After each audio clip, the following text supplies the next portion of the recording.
আসসালামু আলাইকুম। সবাই কেমন আছেন? আশা করি সবাই ভালোই আছেন। আজকে আমি আপনাদের সামনে আরেকটা ভিডিও নিয়ে আসলাম। করা হয় না কিছু ইম্পর্টেন্ট বিষয় নিয়ে। তো আশা করি সবাই আমার ভিডিওটা মনোযোগ দিয়ে দেখবেন। আসলে আজকে আমি মিশরের বিষয় নিয়ে আরও কিছু তথ্য আপনাদের দেওয়ার জন্য ভিডিওটা আসলে আমার করা। মিশরের বিষয়ে দেখেন আবার অনেকে জানেন না অনেক কিছু। তো এই জন্যই আমার ভিডিওটা করা, যারা আপনারা মিশরের বিষয়ে যাতে জানতে পারেন। অনেক ভাই আছে বাংলাদেশ থেকে মিশরে আসার চেষ্টা করতেছেন এবং কি আগ্রহী আসতে চান, তাদের জন্যই আমার ভিডিওটা। তো দেখেন, আমি বরাবরই বলে থাকি যে মিশরে আপনার এই গার্মেন্টসে কাজ ছাড়া অন্য কোনো কাজ আসলে এখানে তেমন একটা নাই।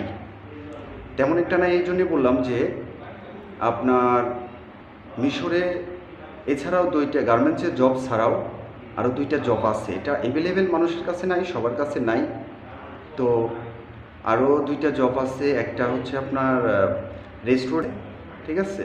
এখানে যারা কাজ না জানেন তারা রেস্টুরেন্টে কাজটা করতে পারেন। আর হচ্ছে রেস্টুরেন্টে কাজে আসতে পারেন, ওখানে ফ্যাসিলিটি অনেক ভালো। আর প্যাকেজিংয়ের একটা কাজ আছে এখানে, ওটা হচ্ছে আপনার ডিউটিটা একটু বেশি। তো যারা কাজ না জানেন তাদের জন্য শুধু এই জবটা। আর যারা গার্মেন্টসের কাজ জানেন তারা অবশ্যই গার্মেন্টসের কাজে আসবেন। এটা যারা গার্মেন্টস অপারেটর তাদের জন্য ভালো।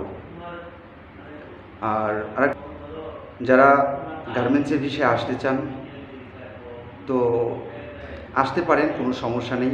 তবে গার্মেন্টসের কাজ আপনার জানা থাকে। অনেকে বলে গার্মেন্টসের কাজ টুকটাক শিখে আসলেই হয়। হ্যাঁ, আসলে এখানে হেল্পারে কাজ করা যায়। তো হেল্পারে আসলে দেখেন এখানে হেল্পারের তেমন একটা মূল্যায়ন নাই। তো আসলে অনেক বিভ্রান্ত হতে পারেন। তো কেউ হেল্পারে আসার চেষ্টা করবেন। আর যদি এই বিষয়ে মিশরের বিষয়ে যদি কারো কিছু জানার থাকে তো আমার সাথে যোগাযোগ করতে পারেন। আমার হোয়াটসঅ্যাপ নাম্বার আপনারা ওখানে আমার ইমো হোয়াটসঅ্যাপ নাম্বার দেওয়া আছে, ওখান থেকে আমার সাথে যোগ করতে পারেন। আর সবাইকে বলবো